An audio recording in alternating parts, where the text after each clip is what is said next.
नमस्कार, मैं doctor Anjali Dubey Gideon history channel में आपका स्वागत करती हूँ। हमारा जो आज का विषय है वह इटली में पुनर्जागरण के प्रारंभ पर आधारित है।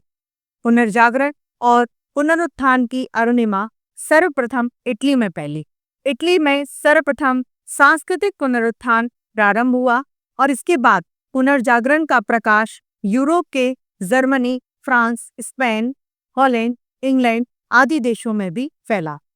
इटली में पुनर्जागरण के प्रारंभ होने के कारण थे वहां का विदेशी व्यापार, विकसित होते हुए संपन्न नगर, समृद्ध व्यापारी, शिक्षित मध्यम वर्ग, इटली की समृद्धि व संपन्नता और कलाकारों तथा साहित्यकारों का प्रश्न। सबसे पहले हम बात करेंगे लाभप्रद विदेशी व्यापार पर।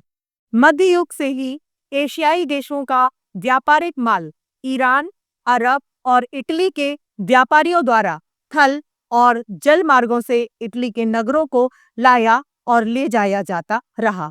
उत्तरी यूरोप के व्यापारी भी इटली आते थे और यहाँ से देशी विदेशी व्यापारिक माल असबाब क्रय विक्रय करते थे।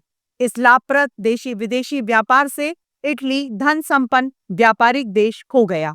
इससे वह पुनर्जागरण की प्रवृत्तियों को प्रोत्साहित कर सका। दूसरा, संपन्न शक्तिशाली नगरों का विकास। बढ़ते हुए देशी विदेशी व्यापार से इटली में नेपल्स, फ्लोरेंस, वेनिस, मिलान जैसे समृद्ध व शक्तिशाली व्यापारिक नगरों का भी विकास हुआ। इन नगरों में पश्चिम एशिया के देशों ईरान, अरब और मिस्र तथा पश्चिमी यूरोप के देशों के व्यापारी गण आते जाते रहते थे। इससे इन नगरों में विभिन्न देश विदेशों के लोगों का परस्पर संपर्क और विचार विनिमय भी हुआ। धर्म युद्धों में आने जाने वाले सैनिक भी इटली के नगरों में से आया जाया करते थे और वे तुर्कों के अधीन मुस्लिम नगरों की विशिष्टताओं से इटली के नगर निवासियों को अवगत भी करते थे। इससे इटली के नगर नवीन प्रवृत्तियों, विचारधाराओं और नवीन स्पंदन और स्फूर्ति के केंद्र भी बन गए। इस प्रकार उन्होंने पुनर्जागरण की व्यापक पृष्ठभूमि का निर्माण किया। तीसरा, प्रभुत्वशाली व्यापारी और शिक्षित मध्यम वर्ग। धन संपन्न और समृद्धि के कारण इटली में शक्तिशाली धनवान व्यापारी वर्ग और शिक्षित मध्यम वर्ग का भी उदय हुआ।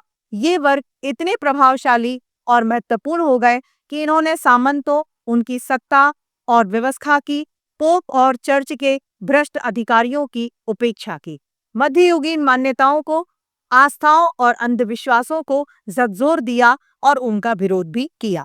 उन्होंने बढ़ती हुई राजसत्ता का, नवीन राजनीतिक प्रणाली और सामाजिक व्यवस्था का समर्थन किया। इससे पुनरुत्थान की भावना और प्रवृत्तियों को भी बल मिला। चौथा, इटली के प्राचीन रोमन साहित्य और कला का केंद्र।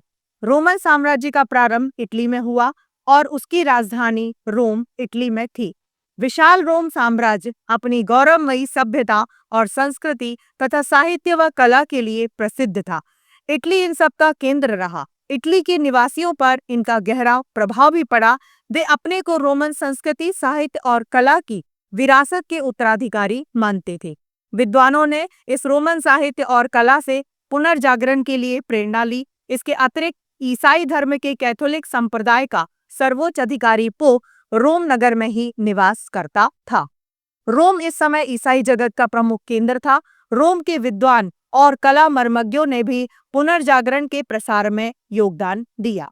रोम के कुछ विद्वान और पोप भी पुनरुत्थान की नवीन प्रवृत्तियों से अनुप्राणित थे। उन्होंने यूनान के प्राचीन ग्रंथों का लैटिन भाषा में अनुवाद करवाया और वहां के प्रेरणादायक साहित्य को लोगों के बीच अवगत कराया। इसलिए इटली में यह कहावत प्रचलित हो गई कि यूनान का पतन नहीं हुआ, अपितु इटली में उसका देशांतरण हो गया है।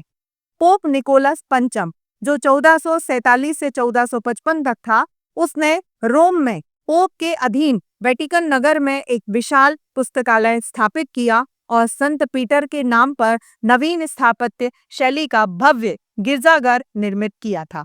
पोप लियो 10वां भी विद्यानुरागी ही था और उसने रोम के विश्वविद्यालय में लगभग 100 प्राध्यापक भी नियुक्त किए थे। वह रोम को साहित्य का केंद्र बनाना चाहता था और इन सबसे नवीन साहित्य और कला के सृजन में योगदान मिला। पांचवा, विद्वानों, साहित्यकारों और कलाकारों को प्रश्रय। विभिन्न परिस्थितियों से इटली यूरोप का एक धन संपन्न समृद्ध देश बन गया था। यहाँ के नवोदित धनवान वैभवशाली व्यापारी वर्ग ने अपने देश के तथा कुस्तुनतुनिया और अन्य देशों से आए साहित्यकारों और कलाकारों, विद्वानों, शिक्षाविदों को प्रश्रय दे दिया। उन्होंने बड़े नगरों में सार्वजनिक पुस्तकालयों, संग्रहालयों आदि की स्थापना भी की और अनेकानेक दुर्लभ अप्राप्त ग्रंथों का संग्रह भी किया और अनेक ग्रंथों के जनसाधारण के अध्ययन के लिए अनुबंध भी किए गए। फ्लोरेंस नगर शिक्षा व साहित्य का नगर बन गया। फ्लोरेंस नगर के संपन्न साहित्य प्रेमी, विद्या अनुरागी व्यापारी केसिमो मेडिसी और उनके पौत्र फ्लोरेंजो केसिमो ने लगभग 10 सहस्त्र दुर्लभ ग्रंथों का संग्रह किया और उनका अनुवाद भी करवाया। फ्लोरेंस शिक्षा व कला का महान केंद्र बन गया।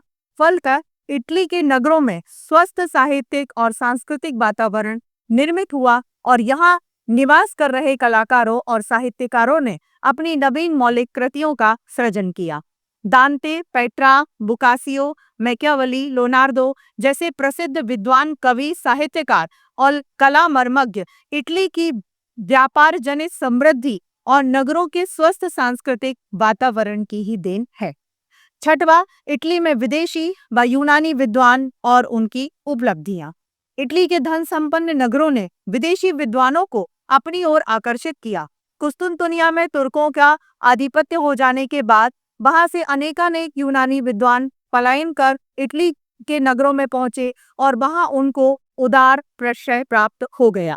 इससे इटली में यूनानी संस्कृति का प्रवजन हुआ। ये विदेशी विद्वान अपने साथ अनेक दुर्लभ और बहुमूल्य ग्रंथ लेकर के आए थे। इनके ज्ञान विज्ञान का उपयोग हुआ, नवीन प्रवृत्तियां प्रारंभ हुई और नवीन कृतियों का सृजन भी हुआ। अनेक यूनानी विद्वान शिक्षक और प्राध्यापक भी बन गए। उनके निर्देशन में नवीन शिक्षा प्रणाली प्रारंभ हुई, जिसमें धर्म का जो स्थान था वह गौण हो गया तथा वैज्ञानिक, तर्क संगत दृष्टिकोण और गवेषणात्मक प्रवृत्तियों का और स्वच्छंद स्वतंत्र विचारधारा का उदय हुआ और इससे पुनर्जागरण की स्वस्थ पृष्ठभूमि निर्मित हुई। मैं आशा करती हूँ कि आज के इस वीडियो के माध्यम से आपको इटली में पुनर्जागरण का प्रारंभ कैसे हुआ, इसके क्या कारण थे, यह बहुत अच्छे से समझ में आ गया होगा। धन्यवाद। आज का वीडियो जिन संदर्भ ग्रंथों पर आधारित है वे आपकी स्क्रीन पर हैं। आप उन्हें देख सकते हैं और इनका अध्ययन कर सकते हैं। यदि आपको ये वीडियो अच्छा लगा और भविष्य में आप भारतीय एवं विश्व इतिहास को क्रमबद्ध रूप से जानना चाहते हैं तो आप इस चैनल को लाइक करें और सब्सक्राइब का बटन दबाएं। आपके सुझाव सदैव आमंत्रित रहेंगे। साथियों, इस चैनल का उद्देश्य किसी भी रूप में व्यवसाय बिल्कुल भी नहीं है। इस चैनल के द्वारा संपूर्ण इतिहास का ज्ञान पूर्णतः निःशुल्क प्रस्तुत किया जाएगा। धन्यवाद।